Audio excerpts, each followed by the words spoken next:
So hello again.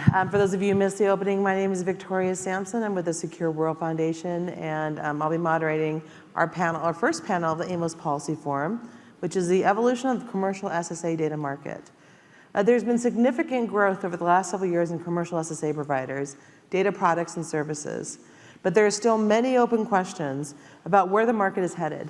This panel will discuss how the commercial SSA sector is evolving and what the challenges are for future growth, including identifying customers and standards of data sharing, as well as the balance between the role of the government and the private sector in ensuring the safety of spaceflight activities. So with this, I've got a fantastic panel. I told them they could sit wherever, but I realized they're out of order, but it's fine. Okay, so on my far end is Shreyas Mirji, who heads business and strategy for Digantara, an Indian SSA company. He has been involved with space safety and sustainability from many different perspectives, from engineering to policy, so he brings a unique perspective to this conversation. Our next is, to my left, Mahhad at Purdue University. He is an astrodynamicist by profession and an ardent advocate of space sustainability. His areas of expertise include orbital mechanics, optical observatory development, and SDA. And then we have Kevin O'Connell of Space Economy Rising. His focus has been on space commercialization, technical competitiveness, and how to advance in the global markets, as well as how these innovations may affect U.S. and allied national security. His most recent role in the U.S. government was Director of the Office of Space Commerce within the United States Department of Commerce. And then finally, we have Audrey Schaefer, VP of Strategy and Policy at Slingshot Aerospace, where she works to advance policy that supports safe space operations and continues to drive the industry forward. Her most recent role was Director for Space Policy at the White House's National Security Council. So today we'll be discussing just a couple themes for discussion. How has the commercial SSA market evolved over the last decade? How has the role of the governments and the private sector for providing SSA data and services evolved? What does the market look like in the United States internationally? What are the major barriers to the continued expansion of the commercial SSA data market? And then how can governments create rules that permit the development of competitive commercial SSA market while still ensuring that there's a basic level of SSA freely shared for public spaceflight safety? So with this, I'm going to open up with a little bit of a conversation with the panel. We will be looking for questions from the audience. So with that, I'll start off with Kevin. I'd like to start with you to give us a recap of where we've come over the last decade, a good part of which you have firsthand knowledge when you were at the Office of Space Commerce. What's happened since then? Thanks, Victoria, and it's great to be back in the AMOS family once again. Last decade has been very exciting in this area, and I could go back a little bit farther and talk about the fact that for the last 5 or so administrations, there's been a concern about space debris. It has accelerated rapidly over that time frame, and so the need for action, General Saltzman mentioned it, Space Policy Directive 3 in the last administration really focused government efforts, a whole of government effort against what was an urgent problem. The piece of it that you know about that I worked hard on was the transition of the civil SSA responsibility from defense to commerce, partly for the reasons that General Saltzman spoke about, but also to leverage commercial and international partners. And so that was one of the seminal works. That policy remains in force today. I think there's a couple of things that have happened in the last decade and more recently in the last decade. The first is that there's much more attention to the problem. Space safety, space sustainability, and I would add a third. We often focus on space debris here at AMOS, but I would offer another piece of this, which is that there's a part of this that we're not talking about actively, which is the tremendous opportunity that's going to come in the space economy, in-orbit servicing, things like that. And so while we need to deal with the safety piece of this first, right behind it is the opportunity that's going to be created. And as you all know, exquisite space situational awareness is going to be needed to satisfy that mission as well. The second thing I'd highlight, just as an introduction to this part of the conversation, is really the emergence of a privately funded SSA community. It's a wonderfully diverse ecosystem of companies. If you put them on a map, I testified on this last year before Congress. They really are highly complementary in what they're able to provide. Ground-based systems will be complemented by space-based systems, and they're all able to leverage world-class technologies ranging from developments in cloud computing to analytics to some of the newer things like machine learning and artificial intelligence that we're going to need to essentially deal with all of these problems. And so I think those are two of the big ones, Victoria, and I think we'll be able to continue that conversation throughout the panel. Great, thank you. Audrey, Slingshot Aerospace is one of the companies providing SSA data to commercial and government customers today. How has the market evolved over the past few years, and where do you think it's going? Thanks, Victoria, and thanks, of course, to the AMOS organizers for having me here today. I'm delighted to be back. Actually, over a decade ago was the first and only other time I've been to AMOS, so it's nice to see how the conference has changed. Actually kind of continuing along with some of what Kevin spoke about, a decade ago, there was no market for SSA data, period. And in fact, about 15 years ago, one of the very first jobs I had in the Pentagon was helping then STRATCOM, U.S. Strategic Command, stand up what was then called the Commercial and Foreign Entities Pilot Program, which was sharing DoD SSA information for spaceflight safety. There was no other source of this information. It certainly wasn't available commercially. But as Kevin already talked about, that has changed over the last decade, whether it's because, well, it's actually a confluence, right, of both the demands on our SSA architecture growing because of the increasing activity in space, plus this sort of like interesting confluence with these venture-backed space companies has now created this ecosystem of private sector commercial space data. And as General Saltzman talked about in his keynote when he mentioned the utility of, I think he was referring to remote sensing data that was commercially available in Ukraine, I would argue that commercial SSA data has the same attributes in that it's not classified, it's easily shareable, and frankly, it can help build resilience and fill gaps in the existing government architectures. So I think when I look at the moment that we're in right now for what does that commercial SSA market look like, I think all the actors, government in particular, we realize that there is this additional source of commercial data, but we're not yet at the place where we have, predictable funding streams, predictable contract vehicles to, provide sort of the certainty and stability for that market. And then very quickly, when I think about where we're going, assuming we are able to sort of put those vehicles in place and whatnot, I think the interesting evolution that I'm seeing in the commercial SSA data market is actually an evolution from data to insights. And when I look at, sort of what we think about as SSA data now, we're talking about, observations, we're talking about, state vectors, we're talking about ephemeриdes, right? In the future, I think what we're going to be talking about is maneuver detection, pattern of life analysis, really what we would call sort of insights or intelligence. And I think we've seen that transition in the remote sensing world as well, and it'll be interesting to see how long it takes us to move through that transition in this market too. Thank you, Audrey. Shreyas, you work for a commercial SSA company as well in India. Can you talk about the relationship between the Indian Space Agency, ISRO, and the commercial sector there? There have been some changes lately, right? Yeah, sure thing. First of all, thank you for having me here today, and I want to take this opportunity to appreciate the efforts put by the organizing team. My heart really goes out to the Maui residents here. To answer your question, the relationship between the ISRO, the agencies in India, and the commercial space sector has been truly amazing. You don't get to hear that often in any sector, right? The government taking unprecedented steps to enable the space ecosystem. The private space ecosystem has been brewing recently in India for quite some time, and in 2020 and 2021, some of you know that the private space ecosystem was liberalized in India. Within 6 months, about 5 companies demonstrated the capability and again repeated, they started seeing results of what the Indian space ecosystem were doing. The government agencies came out to us and say, how can we enable you?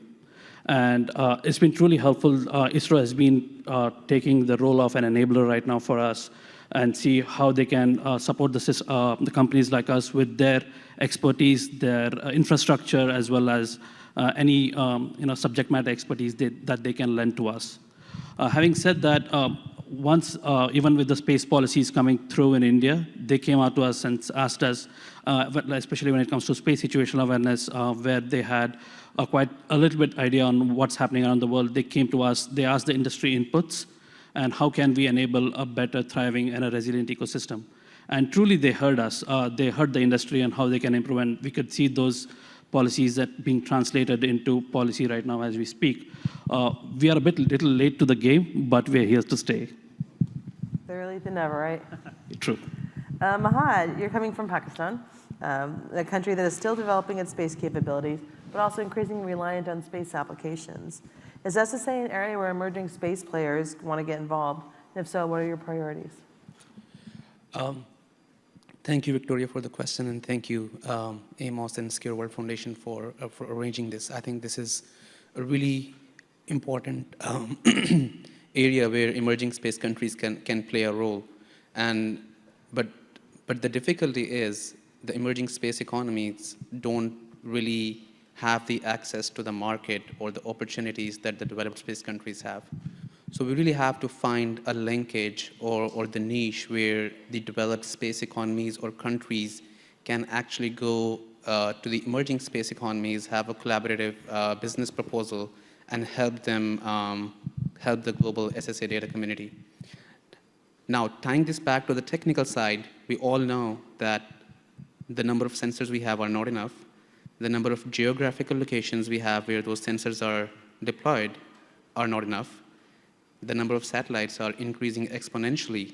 So in order to have a safe and reliable space traffic management, we do need to have, put a lot of more sensors at a lot of more geographically diverse locations.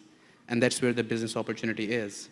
And I think the easiest way to do this is by having companies collaborate with universities or using the triple helix model of social or technical innovation, where different types of stakeholders engage with each other and bring the emerging space economies and help them, let's say, put astronomical observatories for their universities and use those for taking measurements of space debris.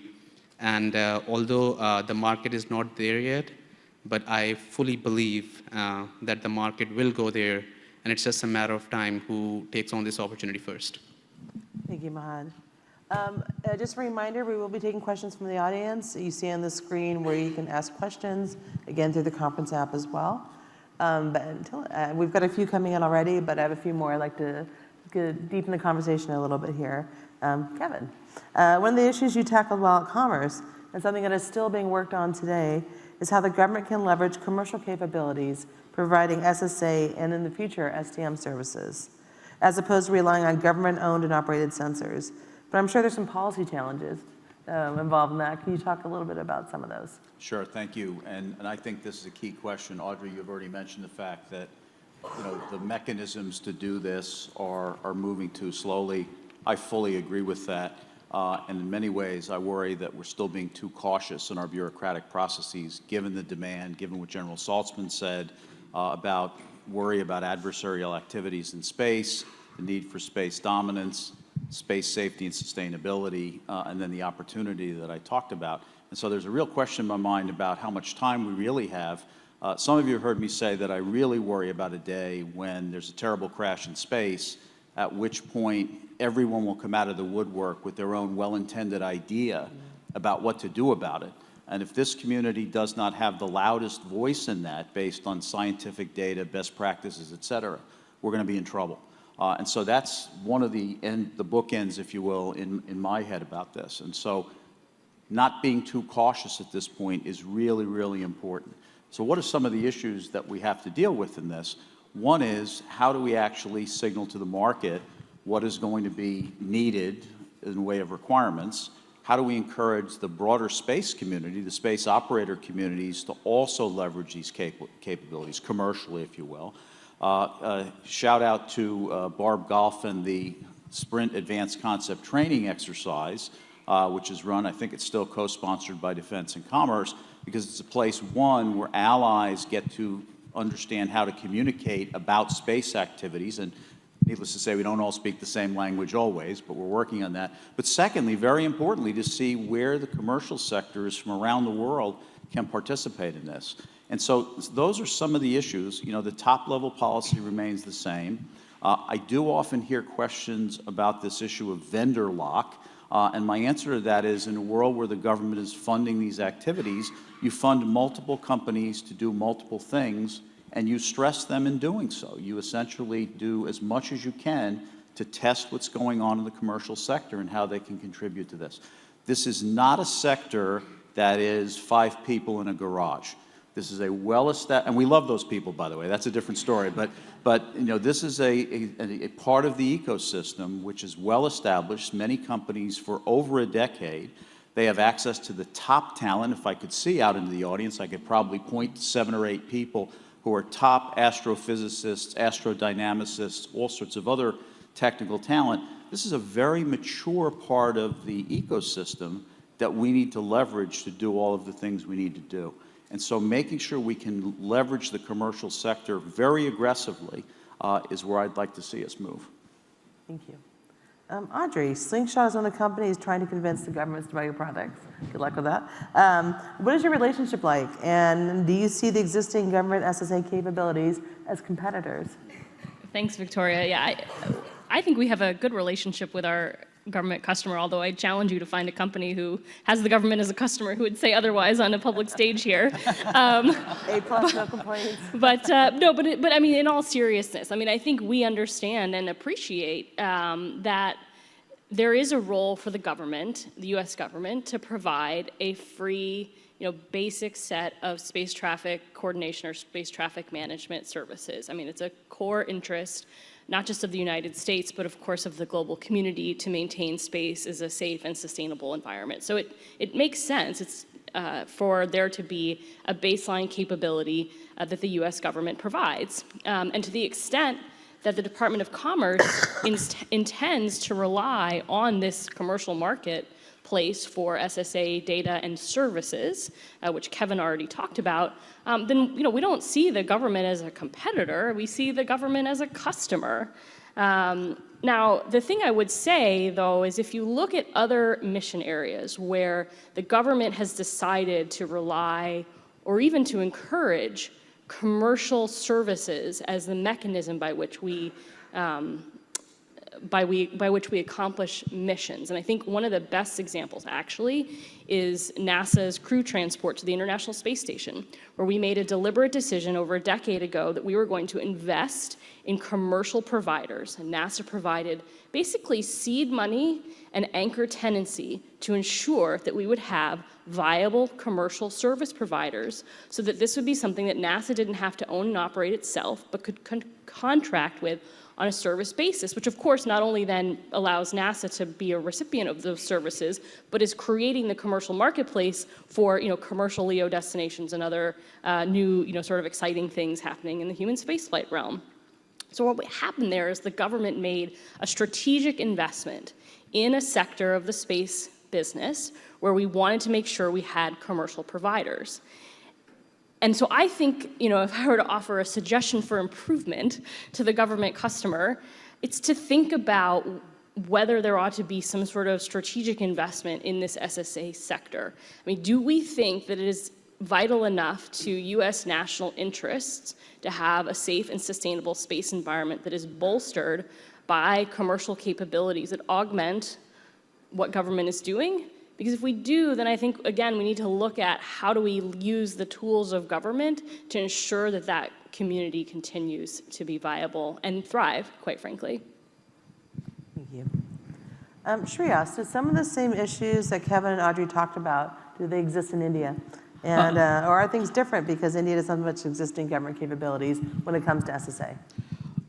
Partially true, but how we see it in India, or rather how it's happening, is that India is looking to build its own sovereign capability right now. We do have some the government agencies working on some capability on SSA, but they're also looking to build how do we quickly level up to the world. They're looking to engage with the private partnerships with companies like us to build those capabilities quickly and fastly, and see how we can work with the industry there. And second of all, there has been talks on how certain basic SSA services have to be free. You have seen in the US and tracks, you have seen in the USST. A lot of government agencies around the world are also looking at how can we leverage those who don't have those inherent SSA capabilities, how they can utilize private space companies to lend support to provide these services itself. It turns back to the question as to who the how the commercial sector is evolving, right? The government agencies are looking to be the first anchor customer for us right now and see, and they're the ones who will enable the space ecosystem. It will take a dialogue for us to agree upon what services have to be given for free, and what additional value-added services can commercial companies like us bring to the table. But it's just that both the private industry as well as the government agencies will be working hand to hand on this. Thank you. Mahhad, kind of a big picture discussion here. Why is it important for countries other than the major big developed countries to get involved in SSA? And what can others contribute to this issue? Okay, so I think from a historical perspective, if we look back into the 60s, 70s, 80s, we had a world where two different powers were trying to have allies on their sides. And I think right now we are at a very interesting point where this thing might happen again in the form of sensor networks for space situational awareness that are going to directly contribute for space superiority and sustainability. Right now, we have some networks. We have a Russian network called IZON. We have APSCO networks from the Chinese. We have the EU SST from the Europeans. But there is a clear lack of a global network, and I think that's where the opportunity lies for the developed space powers to collaborate and expand their networks to all the locations where they can. And by having these networks, we actually can do things differently than we used to in the past, where there was a lot of us versus them. And I think one thing I usually say is there is no space sustainability if one out of thousands of stakeholders decides to become rogue.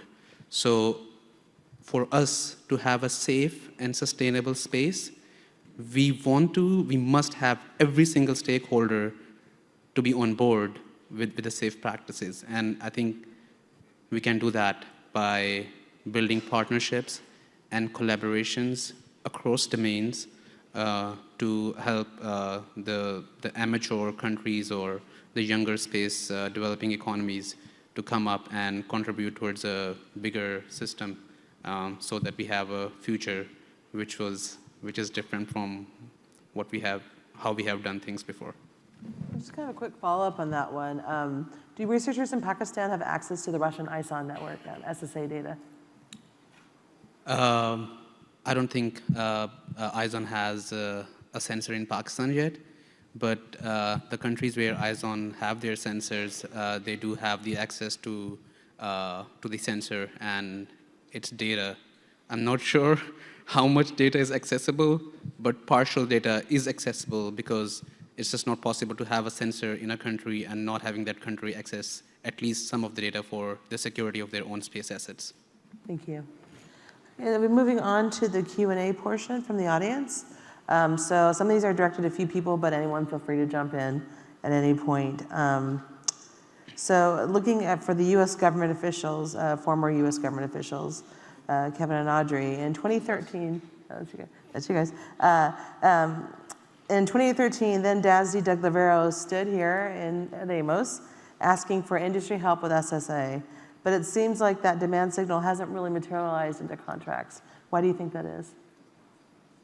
So I think, in some ways we're victimized here by the typical thinking about commercialization, and we could talk about it in the imagery case, we could talk about it in the weather case, and it starts with gee, that really can't be done in industry, can it? Or that really can't be done in industry in the next 10 years, can it?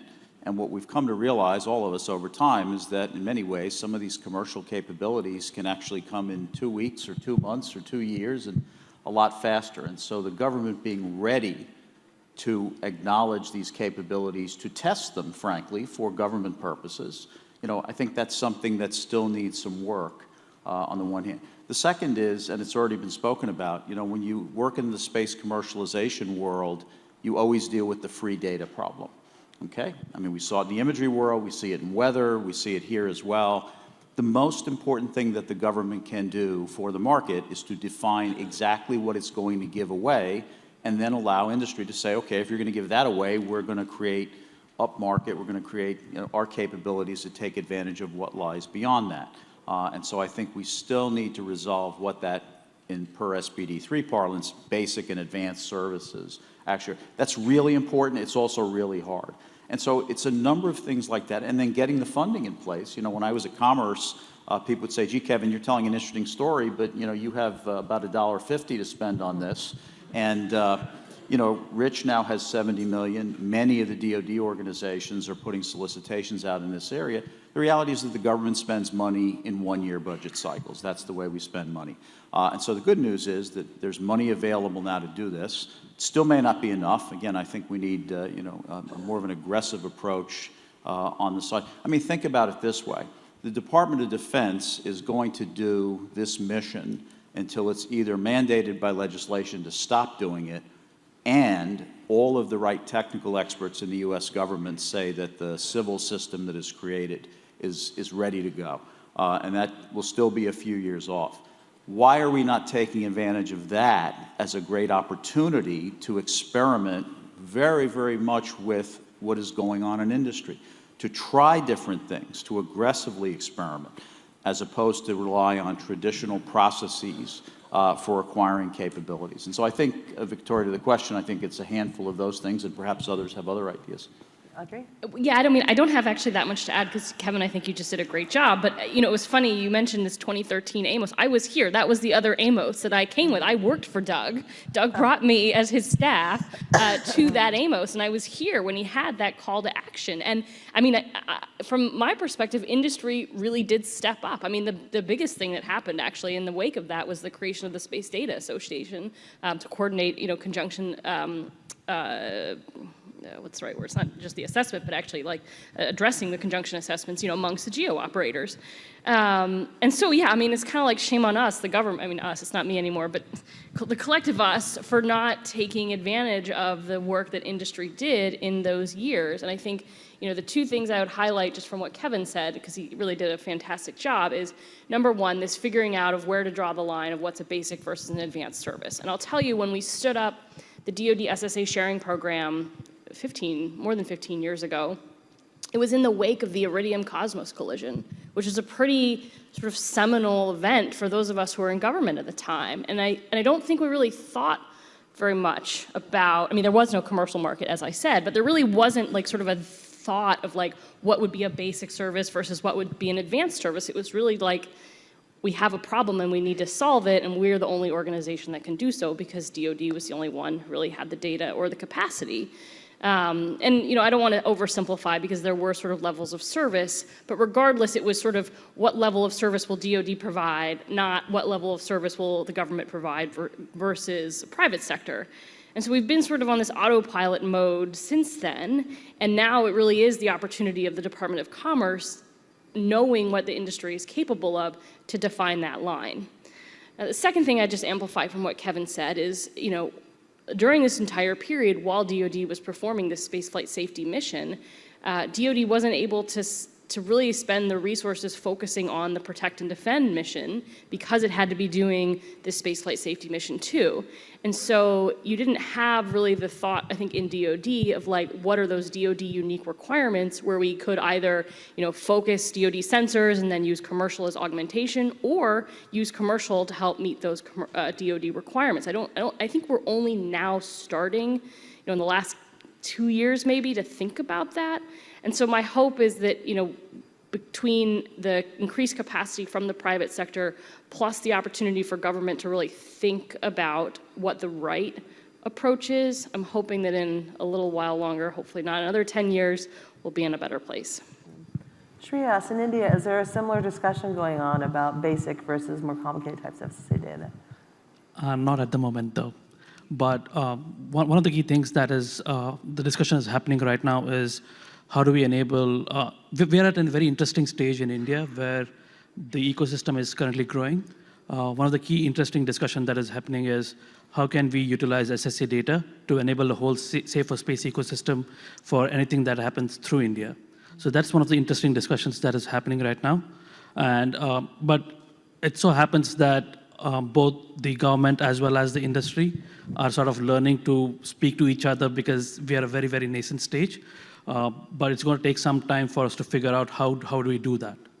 But definitely, but there's not so much discussion happening on free versus commercial side, but rather how do we enable a safer space ecosystem? That's one of the key questions that we're looking to answer at this point in time. Mahhad, and in Pakistan, I mean, is there a concern about different levels of SSA data becoming more complicated to use, almost becoming like, gate fencing off SSA access?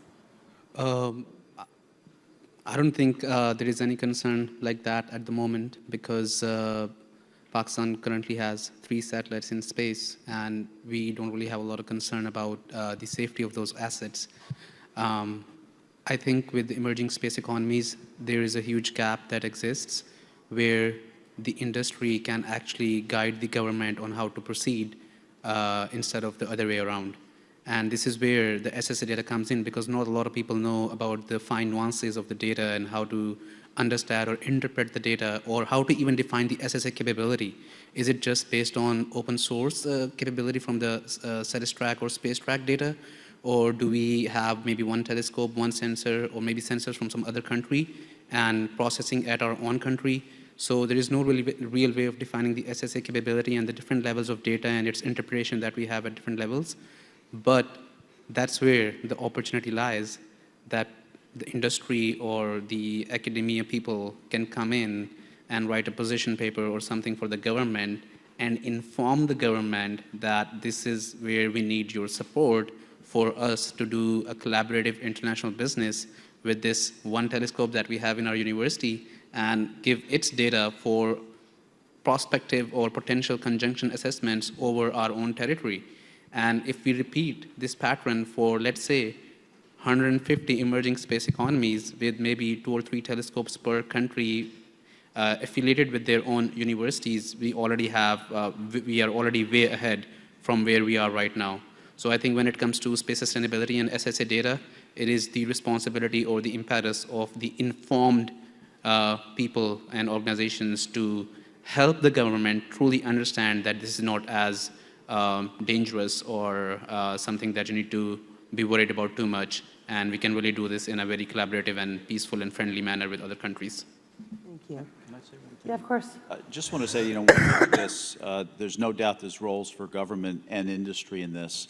But when you look at those roles, you realize this is a sector which has to move at speed and great agility, because every single day the space environment is changing and becoming much more complex. And when you realize that what is at risk is, first and foremost, the human beings that are in space, secondly, the billions and more that we've invested in space, and then all of the promise of the space economy, we have to move quickly. And one of the biggest tools in your toolkit when you have to move fast is the private sector. One of the reasons why the private sector is so diverse, not just in this area, but in the entire space economy, is the role of private finance that has come in and sought differentiation and, in some levels, risk across different entities. And that's why we have such a nice, diverse set of companies that's working in this space. There's an interesting follow-up question about SPD3, in that it recently had its 5th birthday. And I'm wondering if, if you look at the implementation of SPD3, is it where one would have expected to be 5 years out? Or is it more or less? No. Okay, and? No, again, I just think we need to move much faster than we're moving now. There's no doubt that people are working very hard on this. We'll look forward to the panel that'll sit in these chairs at exactly this time tomorrow morning to hear from our government colleagues. But the reality is the problem is outpacing the solutions. And it's partly because of the way we do business within government. It's partly the complexity of the problem. But I think by now we would hope to have seen more progress, more leveraging of commercial activities, more leveraging of our partners, our international partners, who are very, very interested in this topic. Some of us who look more weary than others have just come from Paris, World Satellite Business Week. The Director General of the ITU, Doreen Bogdan-Martin, devoted almost her entire speech to space sustainability and leveraging private sector activities. It's on everybody's mind right now. I spent a lot of time in Tokyo, same story actually with our Japanese friends and allies. So we're not moving fast enough at this point. Do you have anything you want to add to that? I mean, the only thing I would add to that, because I do agree with Kevin, but I mean, you have to remember SPD3 is a pretty broad document. It has a whole lot of other things in it, and we're very focused here on, this notion of a space traffic management system, but there are other pieces of that space policy directive as well, but they're the easier ones, I would say, to accomplish, right? Putting words on paper is a lot easier to do than putting, funding in place and programs in place. So I think I would agree with Kevin that in sort of the operational realm and in the space traffic management and SSA data realm, no, we have not moved fast enough, but I don't want to give my government colleagues, I want to make sure they get some credit for some of the work that has been done under SPD3. And I would also note, this is no small thing in the policy world. We did not rewrite SPD3 at the beginning of the Biden administration, which, in and of itself is actually a pretty big accomplishment for government to say, with a new team that comes in, that we don't need to throw everything out and rewrite it. So I think that actually, number one, was an accomplishment in and of itself, but number two, demonstrates the endurance of that document and the policy guidance within it. And so we really got to move out in implementing it because it's not changing. It's here to stay. Thank you. So there's an interesting question about how we're reliant on commercial SSA, but market saturation threatens individual profitability. How do we ensure the commercial SSA sector remains viable in the long term? The question is, do we have too many providers to ensure stability? Since we're not just U.S., but internationally. Thoughts? Victoria, I think the competition is healthy right now, but I think you may be right that I'm not sure the market can support as many companies as we have out there. But I think everyone is really waiting to see what the government will do and what the funding really will look like. We know, as Kevin said, the Department of Commerce has the $70 million budget, but candidly, we don't know exactly how that breaks down and how that's going to be spent. And so I think it'll shake out once we have a better sense of where government really is in this area. And we may see some consolidation as we have in other areas where there are a number of providers that support the government. I think that's a natural evolution of the industry. But I think for the moment, having a bunch of providers is good because it means we're all competing with one another. We've got great technological innovation because of that. The competitive spirit is alive and well. So I don't think that's necessarily a bad thing. I just think that the government ought to think about what that means in terms of the long-term health of the industry if the government doesn't act quickly enough to start, frankly, putting money on some of the contracts. So let me jump ahead a little bit, because I often get asked, mostly by investors, what does the SSA economy look like? Okay, and I think one of the views that I sometimes hear, which I think is dead wrong, is that once we solve the safety problem, I don't know what that means, but once we solve the safety problem, we're done. And that will be market saturation, and the companies in it will be done. Couldn't disagree more. That's the starting point for a whole set of commercial services we're going to see that will fuel the future of the space economy and will be absolutely necessary in the space economy. And you can immediately see some of the things that will be part of that. We know that regulation will come in this space. We were just in Europe talking about the ESA Zero Debris Initiative and some other things with the Europeans. That will probably trigger some regulation, hopefully light touch, if I can use an old-fashioned term.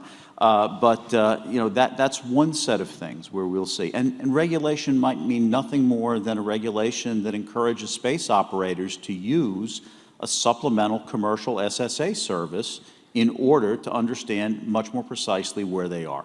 That's a simple one. Beyond that, the conversation that we have with General Saltzman, we're talking about protection of assets. Okay, protection, indemnification, issues like that. All of these will drive increased demand for SSA kinds of information and whatever we talk about in terms of space traffic coordination services, things like that. Above and beyond that, again, God forbid, if there's a terrible crash, we're going to see so many reactions in this space. We will want there to be maximally the kinds of services provided and available to deal with the consequences of that. So those are some of the early thoughts about the future SSA economy, if you will, but they will absolutely create the opportunities that we talked about to enable new and future services that are already being talked about. Just to add to Kevin, right? Aubrey mentioned about the industry consolidating to a certain extent. That might be true, but we've also been hearing from the upper echelons from multiple governments that there is a significant need or a better modality of SSA data. That's where we see a lot of commercial companies putting efforts in getting new kinds of SSA data that is usable, because time and time after, right now we have seen that there is not enough data that is currently available to us, and two, how good is the data sets. So these are two important factors that will determine how a commercial SSA company, especially from a data provider perspective, is going to evolve in the coming years to see. Back in 2021, we conducted a market survey and analysis to ask the owner operators like what kind of data they would be willing to pay money for, and they wanted to have their covariance improved by a factor of 5th. And to improve the covariance by a factor of 5th by what we currently have, we need to have a very high fidelity framework and infrastructure put in place. So the market, and it is just going to grow from there. And as Kevin said, there are going to be events that actually shape the market and make people think that, oh, we've been thinking about this totally wrong. We need to totally change the way we think about it, and we need to be more connected to the market and the services that the market provides. So coming back to it, I think the market and the opportunity exists, but there has to be a very defined way in terms of parameters or technical specifications for which products the market is going to offer that are going to be the best products, and which products are just, not so important. Sorry, if I could just add one more Please. thing, because Kevin sparked a thought of mine. Because I was talking about, sort of waiting to see what the government does in terms of a funding perspective. But there's also, what is the government going to do from a policy perspective in terms of, sort of creating this market for SSA or space traffic management services. And what I mean by that is, if you think about, getting a car, right? You can't buy a car if you don't have insurance, right? And you can't you can't drive a car if you don't have a driver's license. And right now, we don't really have any sort of regulations that say, in order to launch a satellite, for example, you have to, sign up with TRAX as a U.S. entity, right? If you're a U.S. satellite operator, you have to sign up with TRAX as a condition of getting your license. Or let's say you're a large constellation owner-operator, 1,000, 2,000, whatever it is, satellites.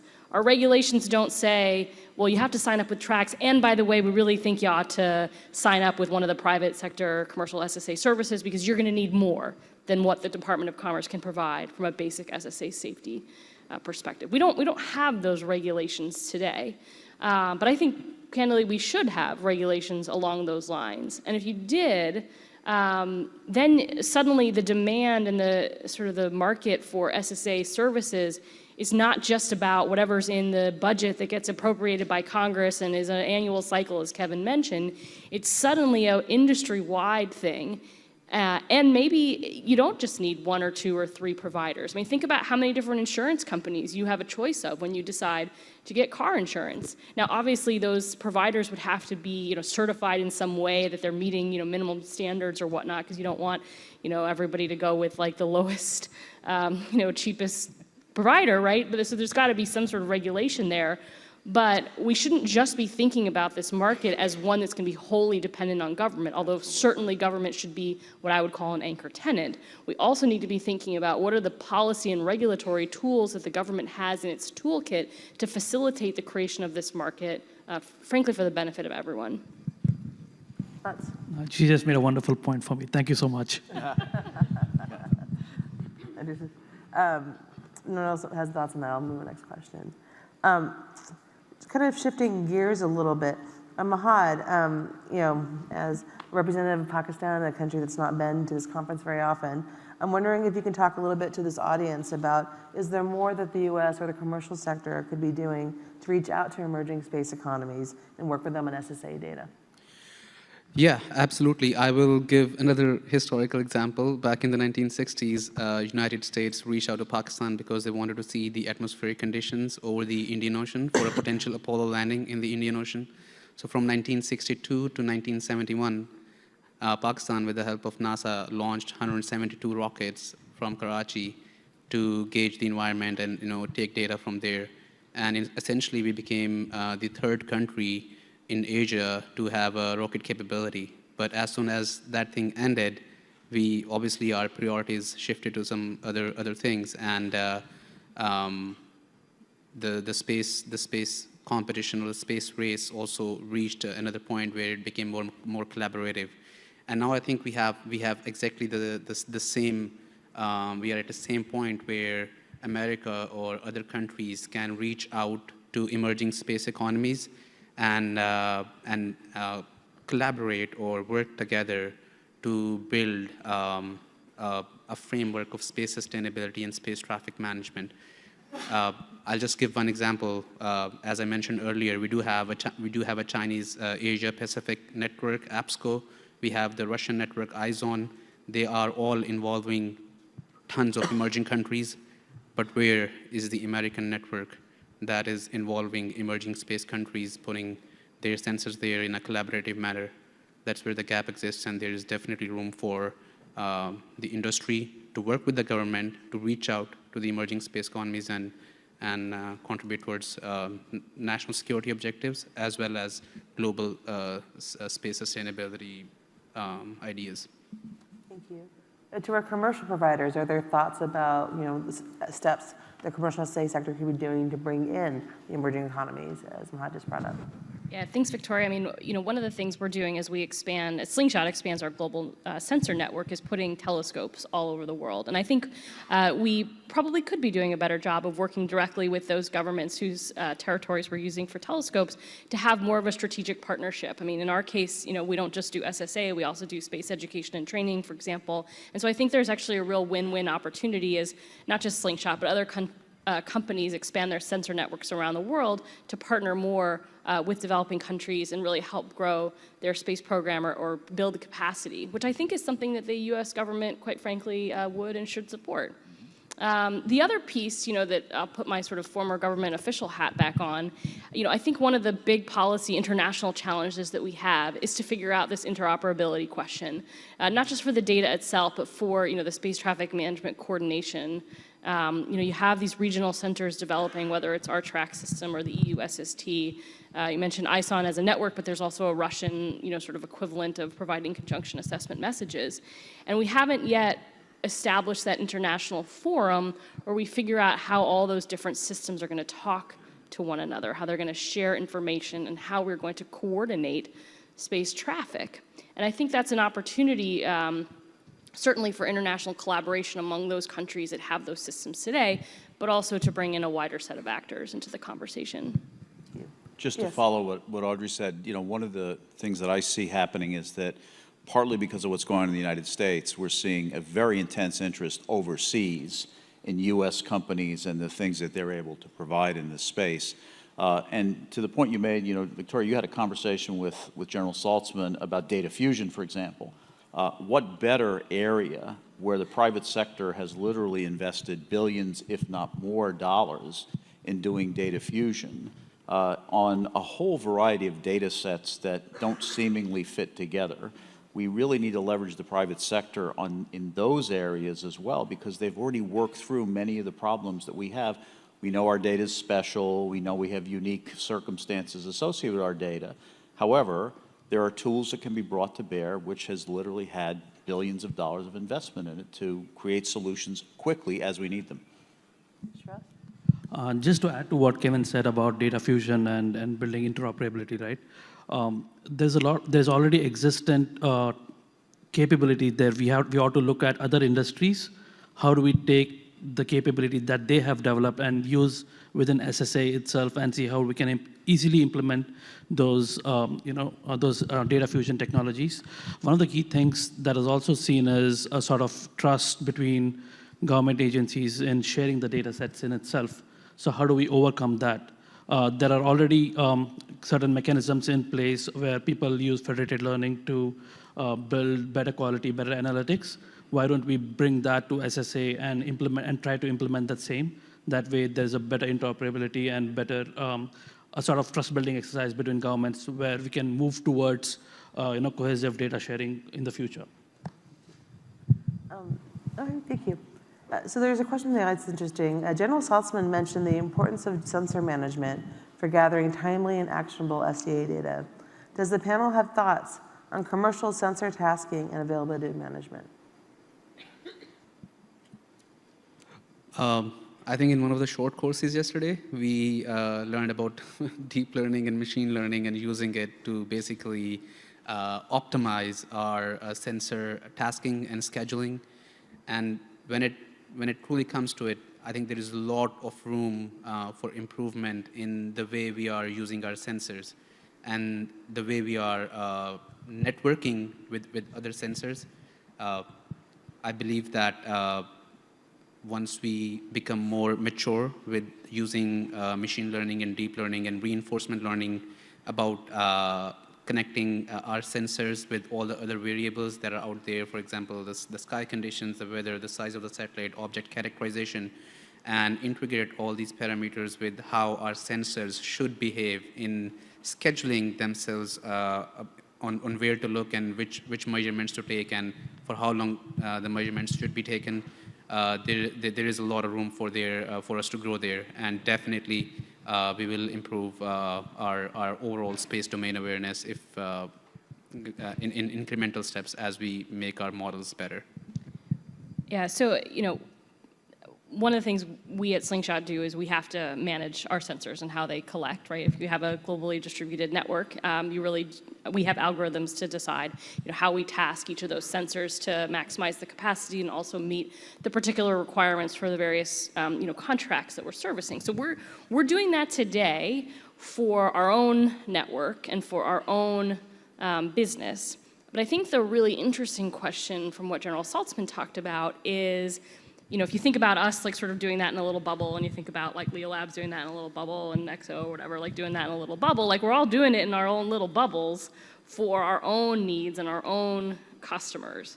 So the real question that General Saltzman's asking is, are we gonna just be like a bubble of bubbles all floating around, sort of doing our own sensor management as best we can, or is there gonna be some sort of broader sort of coordination amongst all those? And I think that is completely dependent on the extent to which, SDA companies are integrated with the government and how much in the tent we are in terms of the tasking and the management to meet sort of government-wide needs.